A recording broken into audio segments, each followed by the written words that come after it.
నీ భవిష్యత్తు మీద కానీ, నీ క్యారెక్టర్ మీద కానీ నీ సహవాసం బహుగా ప్రభావితం చేస్తుంది. బియ్యం ఉన్నాయి, బియ్యాన్ని పసుపుతో కలిపితే ఆ బియ్యం అక్షంతలు అవుతాయి. అదే బియ్యాన్ని బొగ్గుతో కలిపితే చాతబడికి ఉపయోగిస్తారు. అదే బియ్యాన్ని బెల్లంతో కలిపితే పాయసం. నీవెవరితో కలుస్తావో నీ వ్యక్తిత్వం కూడా అలా మార్చబడుతుంది. వర్షపు నీళ్లు స్వచ్ఛమైనవి. ఈ వర్షపు నీళ్లు బురదలో పడ్డాయి అనుకోండి, స్వచ్ఛమైన నీళ్లు మురికైపోతాయి.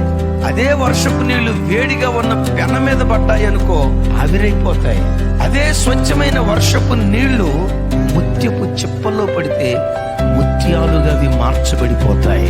దైవజనమా, నీ ఆధ్యాత్మిక జీవితం మీద నీ స్నేహం చాలా ప్రభావితం చూపిస్తుంది అని ఎరిగి నీ స్నేహాల విషయంలో యేసు నామములో జాగ్రత్తగా ఉండుగాక.